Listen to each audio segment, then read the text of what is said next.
Shalom, Bapak, Ibu, Saudara-saudari yang dikasihi oleh Tuhan Yesus Kristus. Selamat berjumpa kembali di channel Suara Rohani Kristen. Pada kesempatan malam hari ini, kita akan sama-sama mendengarkan khotbah yang akan disampaikan oleh Ibu Pendeta Debbie Basjir dengan tema Ujian Iman. Dan sebelum kita mendengarkan khotbah pada malam hari ini, saya akan membacakan satu ayat firman Tuhan yang terambil di dalam 1 Petrus 1 ayatnya yang ke-7. Maksud semuanya itu ialah untuk membuktikan kemurnian imanmu yang jauh lebih tinggi nilainya daripada emas yang fana, yang diuji kemurniannya dengan api, sehingga kamu memperoleh puji-pujian dan kemuliaan dan kehormatan pada hari Yesus Kristus menyatakan dirinya. Amin. Tepuk tangan buat Tuhan Yesus. Saudara, silahkan duduk. Shalom. Apa kabarnya hari ini? Baik, puji Tuhan. Kita menyanyikan lagu tentang kebaikan Tuhan. Tapi banyak orang hanya bisa berkata Tuhan baik kalau keadaannya baik. Ya, dan kita seringkali menganggap bahwa kebaikan Tuhan itu bicara tentang berkat. Kebaikan Tuhan itu hanya bicara tentang keadaan yang baik. Karena seringkali kita tidak mengerti bagaimana mengartikan kebaikan Tuhan itu dalam hidup kita. Nah, hari ini saya akan sampaikan firman Tuhan dengan tema ujian iman. Ya, hari-hari ini kita harus mau terus diuji, kita terus mau dipulihkan Tuhan, karena saya percaya salah satu bentuk kebaikan Tuhan itu adalah ketika Dia mengizinkan kita ini diuji. Bapak Ibu, kalau saudara baca di dalam KBBI, apa itu KBBI? Ya, KBBI itu apa? Bukan Kesatuan Bangsa-Bangsa Indonesia, bukan. Ya, KBBI itu Kamus Besar Bahasa Indonesia. Ujian itu ketika saya cari apa itu ujian, di sana ditulis bahwa ujian itu adalah satu percobaan atau proses untuk mengetahui mutu atau kualitas sesuatu. Jadi ujian itu adalah percobaan atau proses untuk mengetahui mutu atau kualitas. Nah, kita ini sebagai orang Kristen itu harus diuji. Ya, semua itu harus diuji. Ketika kita sekolah, kita mengalami ujian. Supaya apa? Ketahuan nih, mutu pendidikan yang kita miliki itu sejauh mana. Orang yang berpacaran juga harus ya, sebelum masuk dalam keluarga, rumah tangga. Saya difoto dulu ini. Sudah ya Mas ya? Nggih, duduk sudah. Jangan foto-foto lagi, nanti saya jadi jelek loh. Jadi semua itu harus diuji. Waktu kau pacaran, uji ya, supaya kau tahu bagaimana nanti ketika memasuki rumah tangga itu perlu diuji. Ya. Di dalam segala hal itu namanya perlu ujian supaya kita mengetahui kualitas dari sesuatu itu. Saudara, apalagi dengan yang namanya iman, keselamatan. Tuhan tuh enggak main-main loh dengan iman kita ini. Ujian itu diperlukan dalam hidup kita. Iman kita perlu diuji supaya terlihat mutu atau kualitas. Karena untuk menerima janji Tuhan, untuk menerima segala sesuatu itu ya memang tidak semua orang Kristen bisa mendapatkan janji Tuhan. Hanya mereka yang sudah melewati ujian, yang sudah lulus ujian. Karena banyak orang diuji tapi tidak lulus. Ya, makanya engkau harus fokus sama Tuhan supaya kau tidak salah pilih jalan. Banyak orang salah pilih jurusan dalam hidup ini. Saya dulu salah pilih jurusan. Saya waktu kuliah, saya ambil jurusannya IPA. Tapi ketika saya dewasa, ujiannya ekonomi terus, saudara. Kayaknya banyak saudara juga salah pilih jurusan ya. Ya, dulu pernah perasaan saya bilang saya dulu ambil jurusannya IPA, kenapa ujian hidupnya ekonomi terus? Ya, itu berarti salah jurusan. Tapi Tuhan tidak pernah salah di dalam menguji kita. Kita mau samakan dulu, KBBI sama Alkitab itu sama enggak definisi tentang ujiannya? Ya, untuk menentukan kemurnian kualitas sesuatu. Nah, kita lihat yuk, 1 Petrus pasal yang pertama ayat 5 sampai ayat yang ke-7. Kita boleh mencomot apapun ya, yang tentunya benar dan sesuai dengan firman Tuhan ya, karena tolak ukurnya itu firman. 1 Petrus pasal yang pertama ayat yang ke-5 sampai ayatnya yang ke-7. Baca bersama. Yaitu kamu yang dipelihara dalam kekuatan Allah karena imanmu, sementara kamu menantikan keselamatan yang telah tersedia untuk dinyatakan pada zaman akhir. Bergembiralah akan hal itu, sekalipun apa? Sekarang ini kamu seketika harus berduka cita oleh berbagai-bagai pencobaan atau ujian. Maksud dari pencobaan itu apa? Baca. Maksud dari semuanya itu ialah untuk membuktikan kemurnian imanmu yang jauh lebih tinggi nilainya daripada emas yang fana, yang diuji kemurniannya dengan api, sehingga kamu memperoleh puji-pujian dan kemuliaan dan kehormatan pada hari Yesus Kristus menyatakan dirinya. Katakan. Berarti kita sepakat tadi apa yang disampaikan oleh KBBI tentang definisi dari ujian itu mirip dengan Alkitab.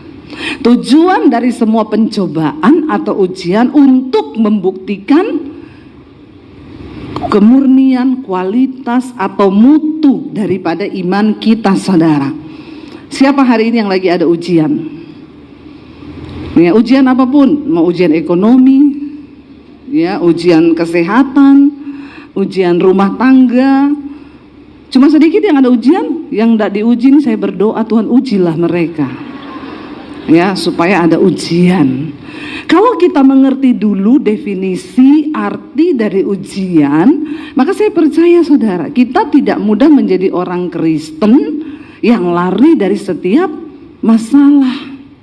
Justru ketika kita menghadapi masalah atau ujian, jadikan itu sebagai sebuah sarana bahwa Tuhan mau bawa engkau naik ke level yang lebih tinggi. Tapi kalau engkau lari, engkau tidak lulus-lulus dari satu ujian ini, kau putar di padang gurun terus. Ada orang-orang gak lulus dalam hal keuangan. Dia jatuh di situ terus berpuluh tahun hidupnya begitu terus, terkutuk terus. Karena dia tidak mengerti maksud dari ujian Tuhan itu apa. Waktu kita mengerti, kita meresponi dengan cara yang benar, engkau lulus ujian, maka Tuhan akan bawa kau naik ke level yang lebih tinggi. Ujiannya beda lagi. Amin. Ujian anak TK sama ujian anak SD itu beda sesuai dengan kualitas pengetahuan. Demikian juga iman. Ada orang umurnya sudah tua 70, tapi ujian imannya masih di anak TK. Ya, karena dia nggak bertumbuh dalam Tuhan. Tapi ada orang yang sebaliknya, dia baru kemarin jadi Kristen, tapi diizinkan Tuhan mengalami ujian yang begitu rumit, ujiannya anak kuliah. Tapi dia lulus dan dia menang. Ingat satu hal, Alkitab berkata Tuhan tidak pernah membiarkan engkau dicobai melampaui batas kekuatanmu, karena Tuhan yang paling tahu batas dan kualitas kita ini masing-masing. Jadi tidak usah banyak protes. Dilarang protes. Waktu diproses jangan protes. Mari kita lihat bagaimana supaya kita bisa menang di dalam setiap ujian hidup iman kita. Ayo saudara, ini udah tahun 2025. Jangan lagi kau berputar-putar terus di padang gurun seperti tahun 2024. Tuhan sudah mau datang. Saudara mau kan menikmati janji Tuhan kan? Saya mau tanya, janji Tuhan itu berubah enggak? Enggak. Perkataan Tuhan itu berubah enggak? Enggak. Dia Tuhan yang tidak pernah ingkar janji. Kalau dia berkata dia menyertai hidupmu, dia mencukupi kebutuhanmu, itu ya dan amin. Dan itu bisa dia kerjakan, dia lakukan. Cuma seringkali kenapa kita tidak mengalami? Karena kau belum lulus ujian. Ya, dulu kita kalau ujian di SMA atau SMP ada ujian Eptanas, ditulis di papan besar kan, harap tenang ada. Jadi kalau lagi ada ujian harap nggak usah banyak ngomong, jangan berisik, nggak usah ribut, ya, harap tenang ada ujian. Itu Alkitabiah, karena firman Tuhan berkata di dalam tinggal tenang terletak kekuatan. Waktu hadapi ujian jangan buru-buru cari jalan keluar. Itu kita waktu ada masalah langsung pengen ini, siapa yang bisa tolong, nggak pernah lulus kau. Waktu ada ujian nomor 1 tenang. Kalau ada orang mau gitu, harap tenang ada. Bilang kanan kirimu, harap tenang lagi ada ujian, supaya kita lulus. Jangan berisik. Kita mau belajar dari satu tokoh di Alkitab. Saya nggak perlu cerita pergumulannya, saya nggak perlu cerita ujiannya, karena kita sudah sering dengar. Dia mengalami ujian yang bertubi-tubi dalam waktu satu waktu yang bersamaan. Dia mengalami ujian keuangan, harga diri direndahkan, anak hilang, istri hilang, semuanya hilang. Siapa namanya? Ayub, bukan Bambang. Ayub. Saya tidak perlu cerita karena semua saudara tentu sudah tahu kisahnya. Nanti pulang coba baca kitab Ayub dari pasal yang pertama, supaya saudara jangan alay lebay kau pikir masalahmu paling berat. Ternyata masih ada yang lebih berat, dan dia berhasil keluar sebagai pemenang, mengalami janji Tuhan dipulihkan 2 kali lipat. Apa yang hilang Tuhan kembalikan semua, bahkan 2 kali lipat. Tapi ada rahasia dia mengalami kemenangan. Saya pengen kita tiru supaya kita juga. Jadi Alkitab ini ditulis supaya kita nih belajar. Perjanjian lama ditulis supaya kita belajar dari tokoh-tokoh di Alkitab. Bagaimana sih dia bisa menang dulu? Buka bersama Ayub pasal 23. Kita mulai baca dari ayat yang ke-10. Ini kunci daripada kemenangan Ayub menghadapi semua persoalan. Ayub 23 ayat yang ke-10 mulai, dia berkata begini, saudara, baca bersama. Karena ia tahu jalan hidupku, seandainya ia menguji aku akan timbul seperti emas. Nomor 1, ketika kita diuji, percayalah bahwa Tuhan mengetahui jalan hidup kita. Waktu engkau mengalami persoalan dan tantangan, tidak usah bertanya, Tuhan kenapa, Tuhan kenapa, Tuhan kenapa. Harap tenang ada ujian. Apapun persoalan yang sedang engkau hadapi hari ini, percayalah yang pertama, Tuhan tahu jalan hidupmu. Katakan, karena Tuhan Maha Tahu, makanya kau jangan sok. Bilang kanan kirimu, nggak usah sok tahu. Tuh anak kecil pintar itu, nggak usah sok tahu. Benar itu, benar, saya setuju itu. Tekanannya harus begitu, nggak usah sok tahu. Karena Tuhan Maha Tahu. Kenapa kita tidak boleh protes? Tuhan itu Maha Tahu. Kau belum lihat ujungnya. Percaya saja bahwa Tuhan Maha Tahu. Saya waktu mendengar kesaksian dari Bu Serly, ya, saudara, Bu Serly itu gubernur terpilih Maluku Utara. Istrinya Pak Beni Laos yang tadinya harusnya calon gubernur tapi meninggal, kapalnya meledak. Dia cerita ketika kapal itu meledak, dia terlempar, ya, lalu ternyata kakinya ini mengalami luka bakar yang cukup serius dari telapak kaki sampai di paha. Itu semua melepuh, ya, terkelupas dagingnya. Dia kesakitan, lalu dia diselamatkan, dibawa naik, tapi Pak Beninya belum ketemu. Waktu dia dibawa ke puskesmas, dia bilang, itu Bu, di situ tidak ada obat anti sakit, tidak ada obat apapun. Dia itu pingsan berkali-kali karena tidak kuat menahan rasa sakit. Ya, saudara belum pernah mengalami begitu toh? Bilang, ndak usah alay lebay. Saya waktu dengar itu, merinding. Bu, saya pingsan berkali-kali karena ndak kuat nahan sakit. Begitu sadar dia langsung tanya, suamiku mana? Belum ketemu Bu. Tiap kali sadar, suamiku mana? Belum ketemu Bu. Ya, itu istri-istri itu. Walaupun pingsan tetap ingat suami. Kadang suami itu biar sehat tidak ingat istri. Ini curhatnya ibu-ibu. Saya mewakili ibu-ibu, ya. Tapi bapak-bapak di sini semuanya baik. Tidak ada yang mencuekin istri, insya Allah. Ya bapak-bapak ya. Lalu dia setiap sadar tanya suaminya.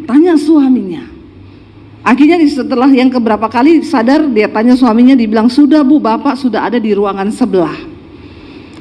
Karena dia lihat ini ke orang yang menjawab ini, gimana kabar bapak? Katanya, baik Bu. Dia turun dari tempat tidur saudara dengan keadaan kaki yang terkelupas, melepuh semuanya. Dia turun, tidak pakai alas kaki, dia jalan ke ruangan sebelah pengen lihat suami. Lalu dia lihat suaminya tergeletak, ya, dengan napas yang tidak tinggal satu-satu. Di situ tidak ada oksigen, tidak ada apa. Jadi dibantunya bernapas cuma pakai tangan. Didorong terus begini perutnya. Dia bilang, disitulah saya berdoa dengan seluruh kekuatan iman yang saya punya Bu. Ya, kita mungkin pernah merasa ada saat-saat di mana kita berdoa dengan seluruh kekuatan iman yang kita punya. Dia berteriak, Tuhan selamatkan suamiku Tuhan. Tapi ternyata Tuhan berkehendak lain dan suaminya meninggal. Dan di situ dia bilang, Bu, waktu saya lihat suami saya meninggal, Bu, rasanya tuh gelap, seluruh di depan saya ini sudah gelap. Saya tidak bisa melihat masa depan saya tidak bisa membayangkan wajah anak-anak saya sudah tidak tahu apa yang harus saya lakukan. Karena selama ini dia ya hanya menjadi istri yang baik. Berhari-hari dia mencoba bertanya, Tuhan kenapa, dan kenapa? Karena dia bilang, suamiku ini orang baik, baik banget. Ya memang orang baik itu cepat. Tapi jangan bilang ini, kalau gitu saya nggak mau jadi orang baik biar lama matinya. Maaf ya saudara, mati itu juga anugerah loh. Ya, jadi kita nggak perlu pertanyakan kapan waktu kita mati, ya siap-siap aja, Tuhan yang paling tahu. Tapi jangan mati di diskotik, ya terbakar lagi, ya gara-gara alasan sama istri lembur, ternyata dugem. Ingat loh saudara, kalau engkau mau pergi kemanapun, ingat engkau tidak pernah tahu, siapa tahu itu menjadi tempat matimu. Ya, tolong renungkan baik-baik perkataan saya. Teman saya suaminya meninggal di bandara, lagi tunggu bagasi. Jangan pikir semua orang akan mati di tempat tidur. Kita nggak pernah tahu tempat mati kita di mana. Makanya hindari tempat-tempat dugem, tempat-tempat maksiat. Amin. Ya, supaya kau jangan mati di sana. Orang kalau mati tempat begitu kan lagi nggak ingat Tuhan. Jujur aja kita bicara. Ya lagi ngapain di sana? Lagi mengikuti keinginan daging, dugem, dunia gemetar. Ya, hati-hati. Ya, nanti khotbah saya ini dipotong. Ini pendeta tukang menghakimi. Boben. Jemaat itu perlu diingatkan supaya bertobat. Saya nggak peduli orang mau bilang khotbah saya menghakimi, khotbah saya ini udah diingetin aja pada nggak tobat. Apalagi kalau nggak diingetin, bener nggak? Kita nggak pernah tahu tempat mati kita di mana. Siapa tahu itu hari terakhirmu, ya. Makanya banyak-banyaklah di tempat ibadah, amin. Lagi mati di gereja kan enak toh? lagi hatinya tertuju sama Tuhan, lagi berdoa mati, itu auto langsung jalan tol ke surga. Amin. Mati di mana? Di tempat pijet. Hati bapak-bapak, ya hindari, sudahlah, udah mau kiamat. Saya juga bingung hari-hari ini orang Kristen udah dengar berita mau kiamat, sudah banyak berita-berita yang menakutkan, tetap aja yang dugem tetap dugem, yang maksiat tetap maksiat. Kenapa nggak tobat-tobat sih? Jangan sampai hari Tuhan itu jatuh ke atasmu seperti jerat. Hari Tuhan bisa bicara kematian buat kita. Ya, jadi Bu Shirley berdoa, Tuhan suamiku ini orang baik, Tuhan orang baik. Tapi Tuhan bilang mati. Nah, berhari-hari dia bertanya, kenapa Tuhan, kenapa Tuhan, kenapa? Ya memang kita kadang ngomong, kenapa enggak diambil tuh Bapak Sanin tukang selingkuh itu ya? Kenapa orang bilang orang baik itu cepat mati? Karena Alkitab berkata Tuhan itu tidak berkenan pada kematian orang fasik, tapi pada pertobatannya. Sebenarnya orang itu kalau jahat dikasih waktu Tuhan terus bertobat. Tapi nih enggak tobat-tobat, ya wis lah, murka Tuhan yang turun. Binasa sudah, neraka. Lalu ketika dia bertanya berhari-hari, saudara, bahkan berminggu-minggu tidak terjawab. Sampai satu kali dia bilang, Tuhan bicara di hatinya begini, lebih baik kamu tidak mengerti tapi tetap percaya. Lebih baik kamu tidak mengerti daripada tidak percaya. Kita nggak bisa pegang kendali atas hidup kita di dunia ini.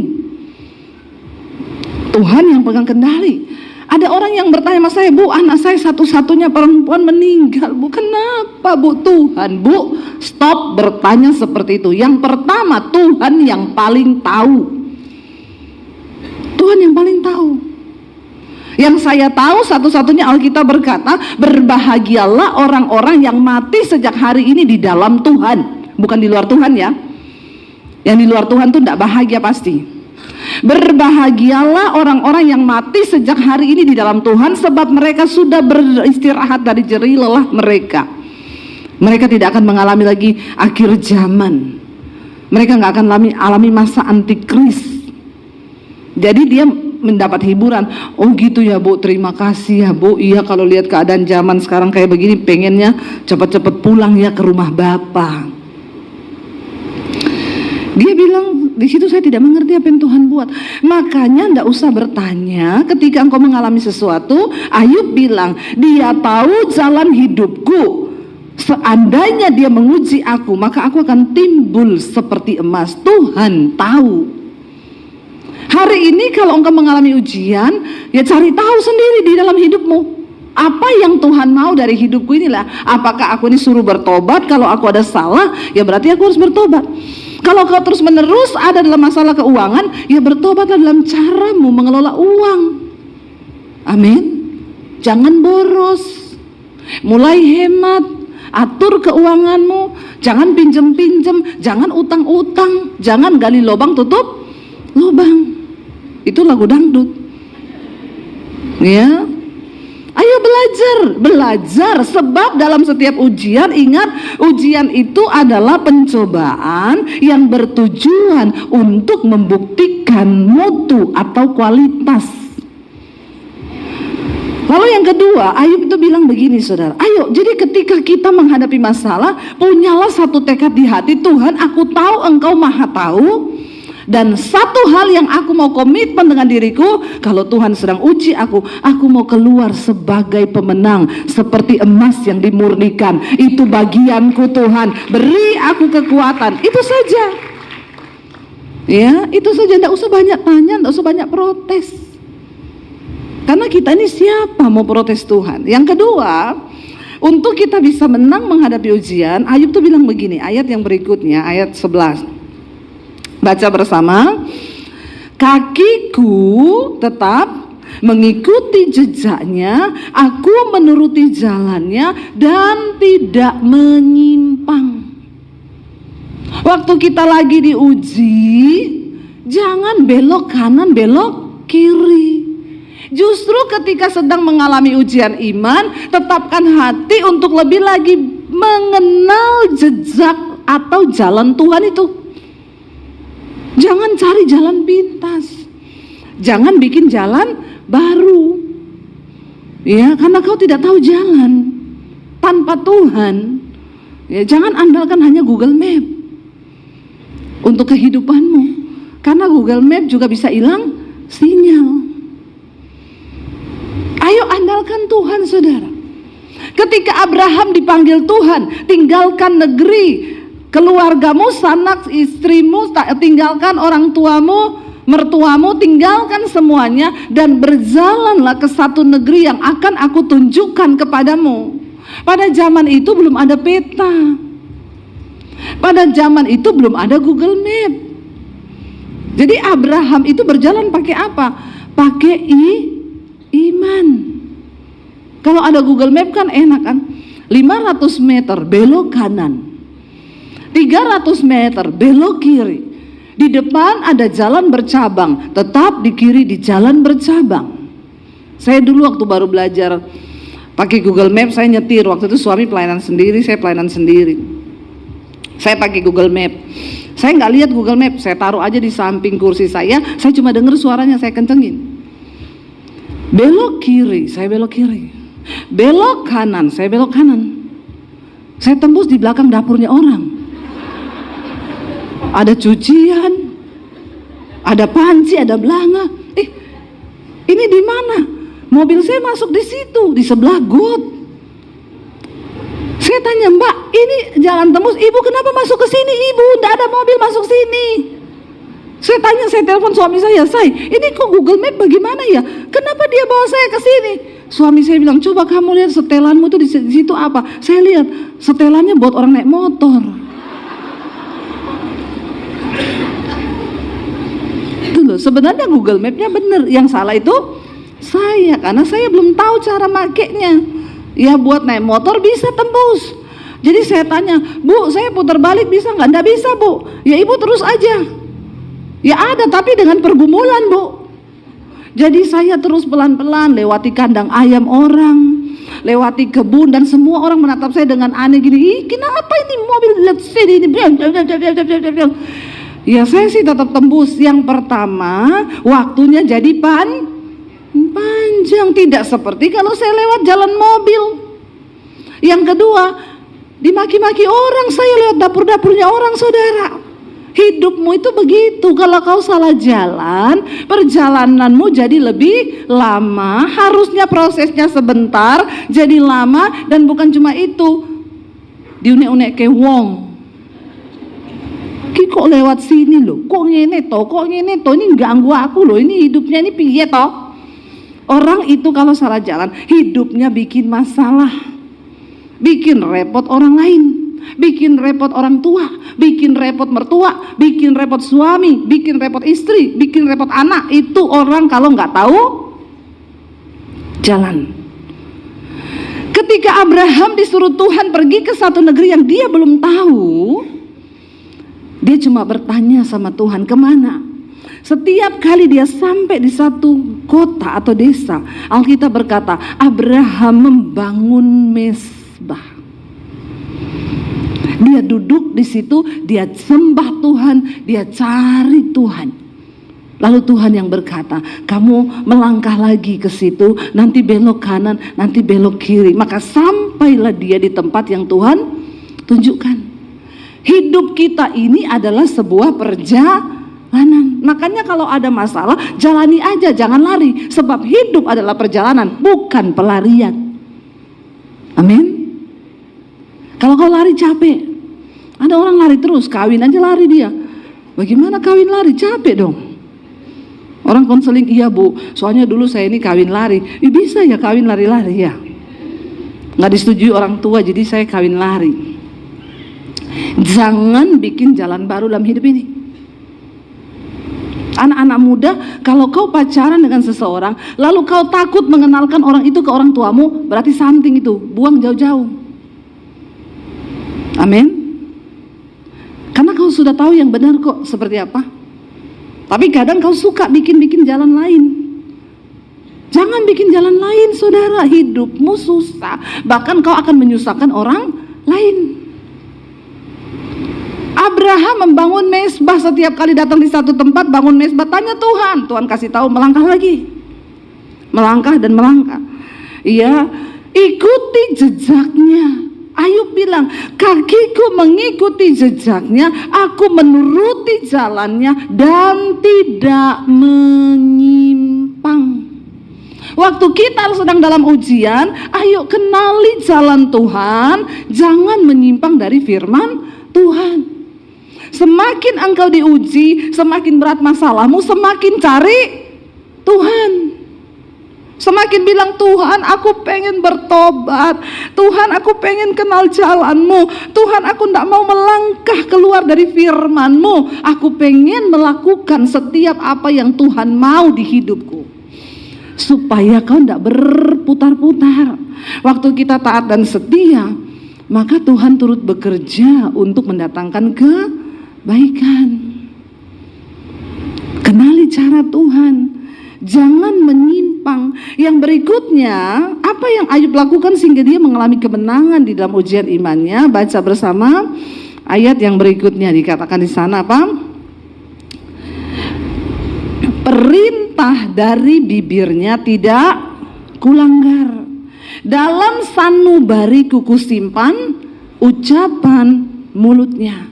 Jangan melanggar firman Tuhan, saudara. Jangan melanggar apa yang sudah Tuhan sampaikan, supaya hidup kita itu aman, supaya ujian kita tuh lolos.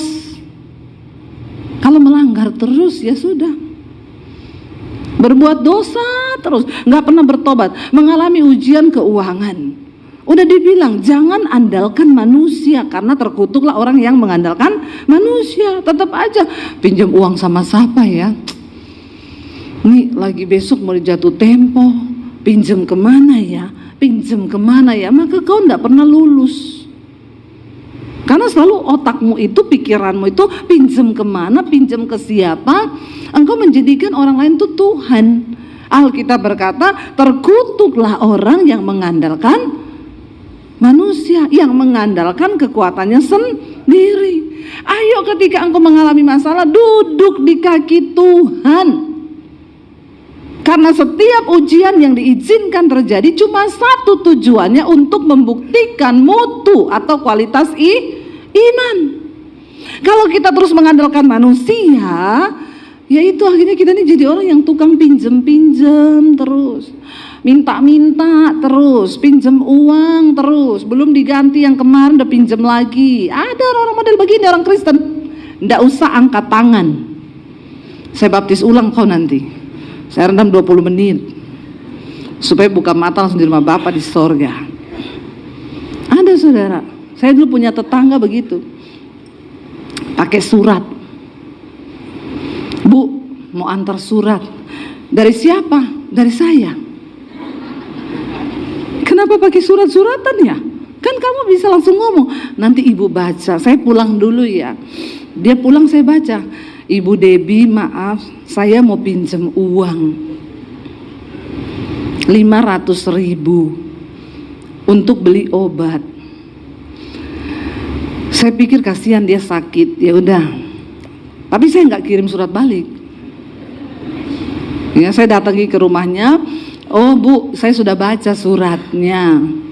Terus Bu gimana? Saya berbunga-bunga membaca surat ibu, pinjam uang 500.000. Pakai kirim surat. Nih Bu, karena ibu mau pakai berobat, saya tolong ya Bu. Nih saya kasih 500.000. Oh terima kasih Bu, nanti saya gajian bulan depan saya ganti.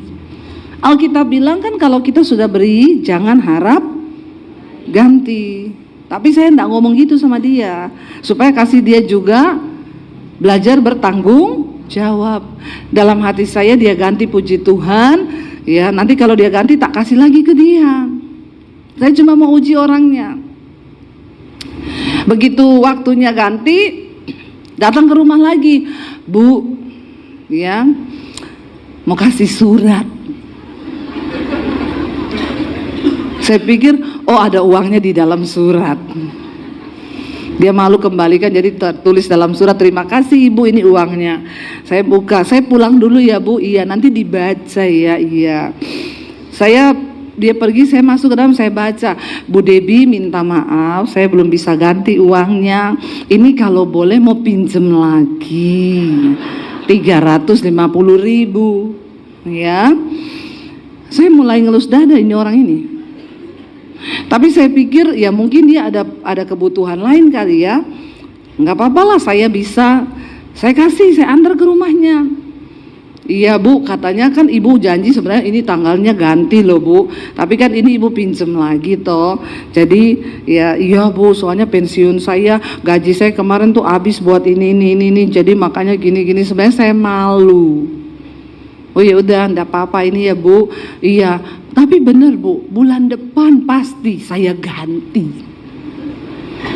Ya terus sudah bulan depan saya tunggu, tapi juga saya lihat hidupnya itu nggak menderita banget saudara, seneng-seneng pergi makan keluar ya. Bulan depan datang bawa surat lagi,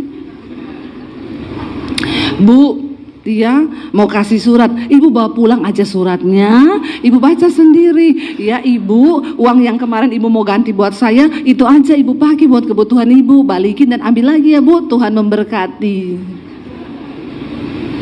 Lama-lama saya jadi Tuhan buat dia. Jangan kau tolong orang terus, lama-lama kau jadi Tuhan. Dia anggap kau Tuhan, kau berdosa sama Tuhan. Bukannya kita nggak mau nolong, tapi ajari dia untuk berharap kepada Tuhan. Jangan dikit-dikit minta uang. Orang tua, kau memang sayang anakmu, tapi kalau dia sudah berkeluarga, suruh dia berdoa, suruh dia berharap sama Tuhan. Jangan kau mau jadi Tuhan terus buat anakmu. Apa-apa dikasih dikit, apa-apa terus dikasih, apa-apa terus dikasih. Ya, jadinya dia tidak pernah menganggap ada Tuhan. Yang dia tahu ada papaku yang tolong aku. Demikian juga orang tua, jangan jadikan anakmu Tuhanmu. Dikit-dikit minta sama anak, dikit-dikit minta sama anak. Ya ada loh saudara orang tua tuh yang akhirnya rumah tangga anaknya berantakan karena mamahnya minta terus sama anaknya. Jadi anaknya ini pun juga, istri punya pengeluaran, ini punya pengeluaran. Akhirnya itulah orang kalau hidupnya nggak tahu jalan Tuhan bikin masalah. Orang-orang begini pasti nggak sungguh-sungguh hidup mengandalkan Tuhan. Saya bukan nggak pernah mengalami masalah keuangan. Dulu kami masalah keuangan terus. Kan saya pernah cerita sampai dikejar debt collector. Tapi saya dan suami berprinsip tidak boleh pinjam uang, nggak boleh minta uang sama keluarga, sama mertua, sama siapapun. Kita berdua belajar mengandalkan Tuhan. Hari ini kami diberkati luar biasa, itu karena kami belajar mengandalkan Tuhan. Dan Alkitab berkata, diberkatilah orang yang mengandalkan Tuhan, tapi terkutuklah orang yang mengandalkan manusia. Ini firman ditulis, kalau kau lakukan berkhasiat luar biasa. Tapi sayang banyak orang Kristen tidak mau mengenal perintah Tuhan, tidak mau mengenal jalan Tuhan, nggak mau simpan firman di hatinya. Ayat nih berkata, Ayub bilang, perintah dari bibirnya, firman yang keluar dari mulut Tuhan tidak kulanggar, bahkan aku simpan setiap ucapan Tuhan dalam hati dan sanubariku. Di hatimu ada apa hari ini? Apakah ada firman Tuhan di hatimu sehingga ketika kita mau melangkah, firman itu yang menegur, firman itu yang mengajar. Ayo saudara, lakukan firman. Yang berikutnya di sana dikatakan,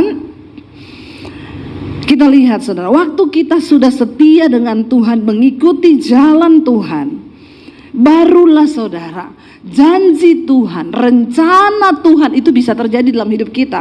Makanya Ayub berkata begini, siapa dapat menghalangi Tuhan? Waktu saatnya sudah tiba, tidak ada satu orang pun yang bisa menghalangi janji Tuhan atas hidup kita. Amin. Enggak ada satu orang pun yang bisa menghalangi janji Tuhan, firman Tuhan, berkat Tuhan. Siapakah, dia bilang di sana, dapat menghalangi Tuhan? Apa yang dikehendakinya dilaksanakannya juga. Waktu kita sudah menjadi orang yang tahan uji, kita lulus dalam setiap ujian kita, tidak ada satu orang pun yang bisa menahan segala janji dan kehendak Tuhan atas hidup kita. Amin. Karena Tuhan berkuasa. Ingat saudara, Tuhan punya rencana yang besar atas hidupmu dan hidupku. Apa yang bisa menggagalkannya? Karena kau tidak lulus ujian. Orang bisa terima penghargaan, bisa terima piagam kalau sudah lulus, dapat ijazah. Bagaimana kita dapat janji dan kehendak Tuhan kalau kita tidak pernah lulus? Nah, dikatakan Tuhan itu melakukan apa yang dia janjikan, dikehendakinya dilaksanakan juga. Karena apa? Baca bersama dengan suara keras. Karena ia akan menyelesaikan apa yang ditetapkan atasku, dan banyak lagi hal yang serupa itu dimaksudkannya. Ingat, Tuhan mau melakukan semua kehendaknya, rencananya atas hidup saudara dan saya. Tapi satu hal yang dia minta, ayo lulus dalam setiap ujian iman kita. Katakan amin. Saya undang para imam musik, waktunya habis. Kayaknya belum seru khotbah saya, tapi sudah tinggal 5 menit lagi. Saudara, ayo kita lulus ujian. Saya ingat, saya bersaksi saudara, waktu saya ada di Jakarta, kami dipanggil dari Solo masuk ke Jakarta. Saya ingat kisah ini karena tadi kita ngobrol di yang cerita tentang kesaksian.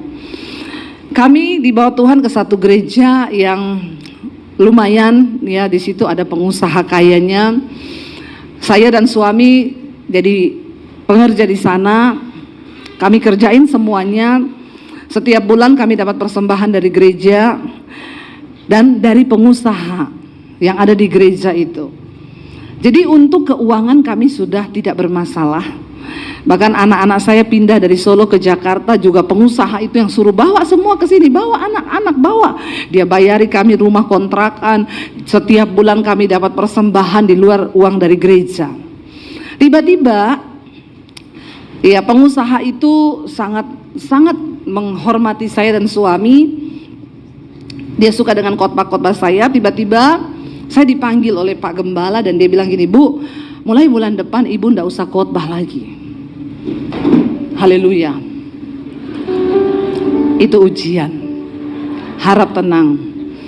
Lalu saya bilang gini, kenapa ya Pak, saya nggak boleh khotbah? Ya itu sudah keputusan saya. Ibu nggak perlu tahu alasannya apa. Jadi bulan depan Ibu nggak boleh khotbah. Tuh saya bilang, berarti saya boleh khotbah di luar. Oh nggak boleh, Ibu tuh di sini full timer. Jadi saya di sini ngapain? Ya Ibu duduk di kantor ngetik-ngetik. Nggak usah lihat singers yang lewat, lihat saya aja bapak-bapak ya. Ya semua matanya. Biasa aja keles, jangan gagal fokus. Lalu ya saya dibilang nggak boleh Ibu di sini ketik-ketik di kantor karena Ibu full timer, nggak boleh khotbah di luar.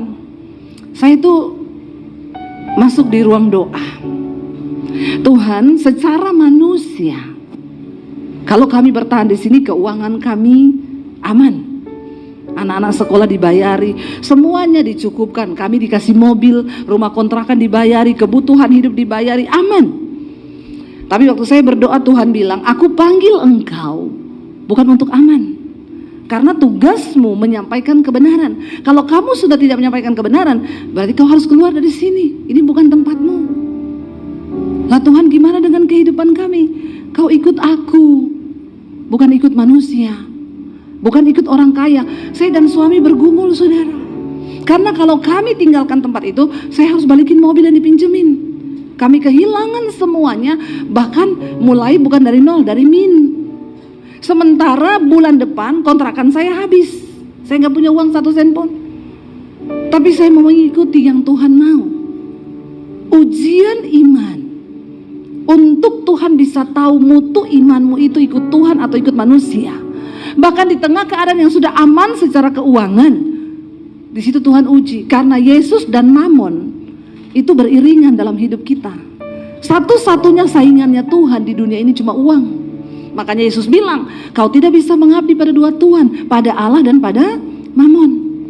Saya bilang sama suami, gimana? Saya dapat suara Tuhan begini, suami saya bilang, kalau Tuhan yang ngomong, lakukan, jangan menyimpang. Kami keluar dari situ dan memulai dari nol. Kami waktu itu difitnah, mereka keluar karena dibayar gaji lebih tinggi di gereja besar. Padahal besok untuk bayar kontrakan kami gak punya duit. Kami cuma nangis di kaki Tuhan. Tapi hari ini saya mau bilang sama saudara, saya masih hidup kan?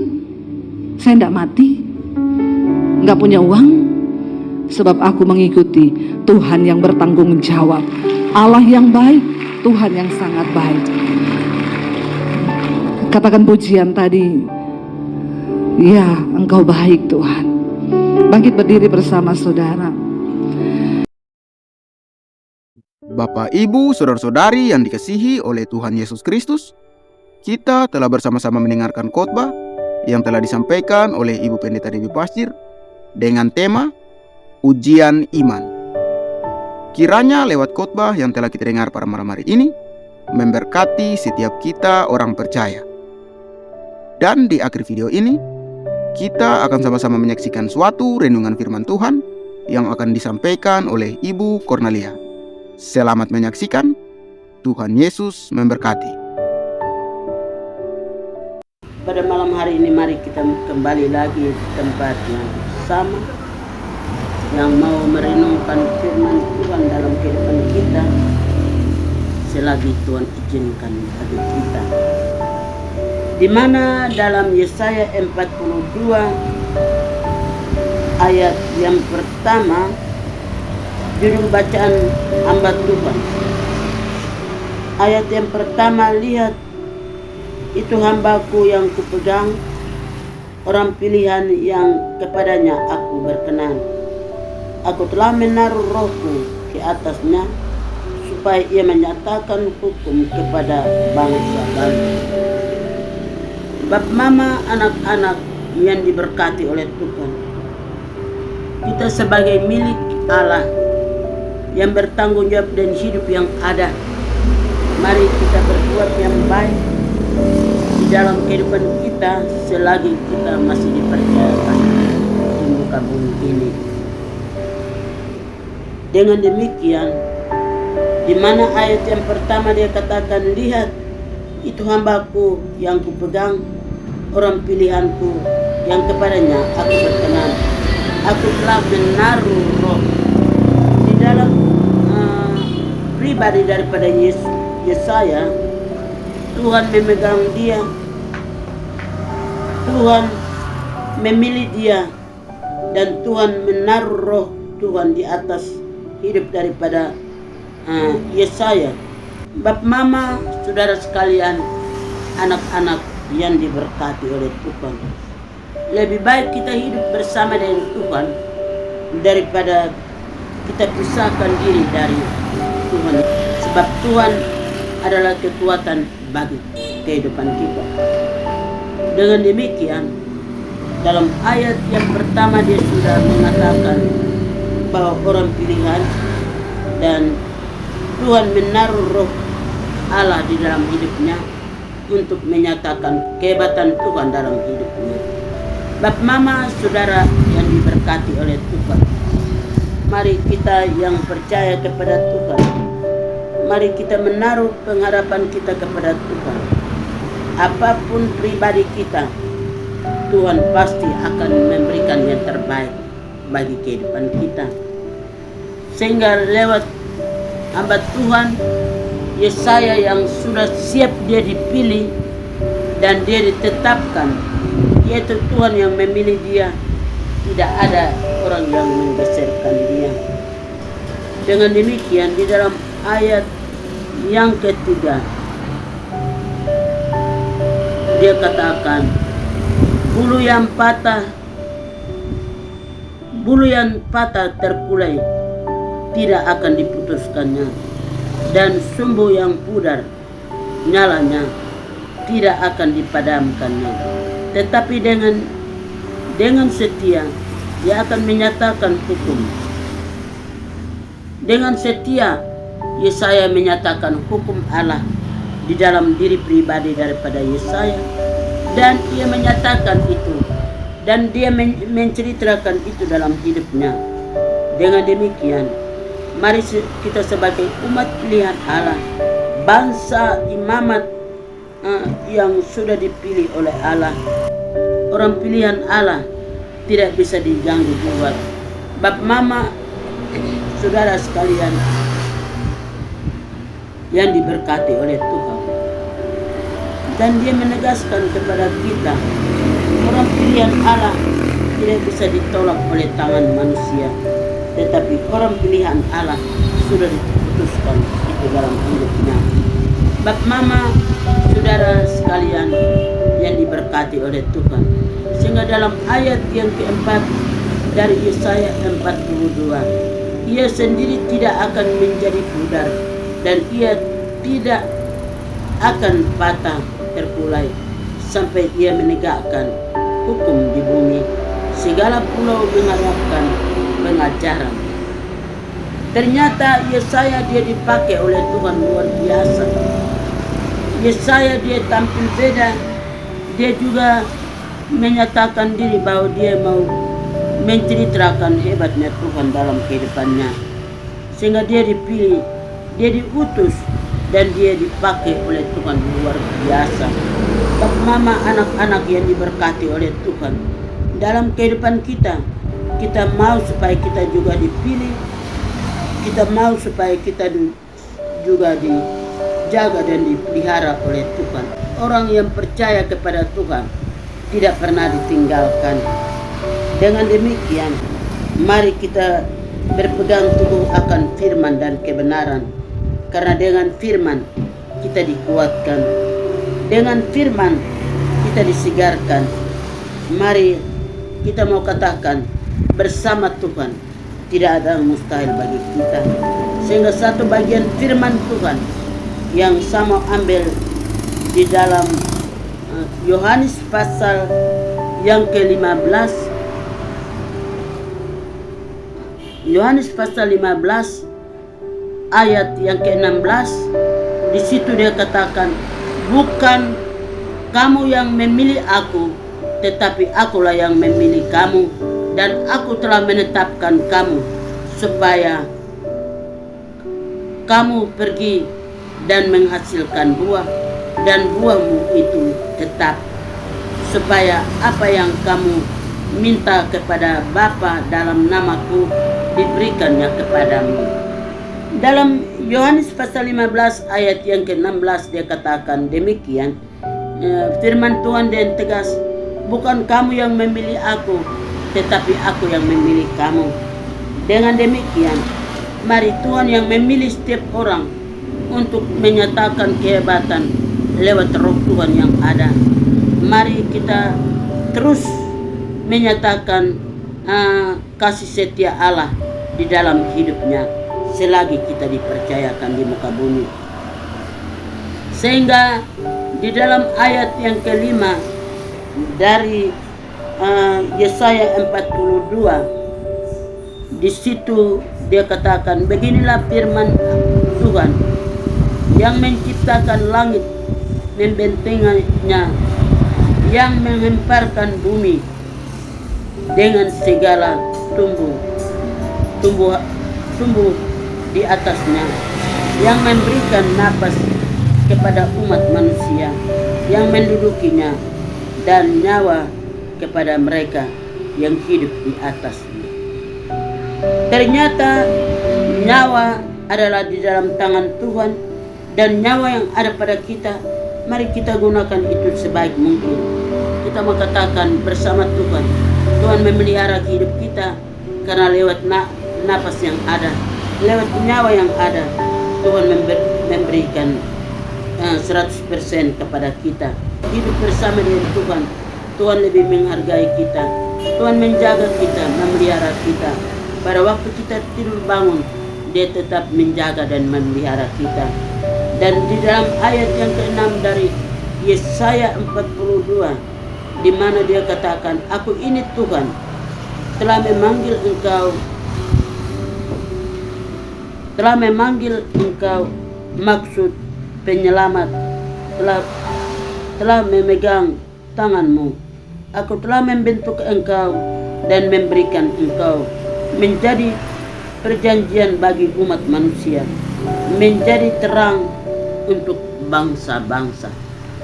Ternyata Yesaya dia dipakai oleh Tuhan luar biasa dalam hidupnya.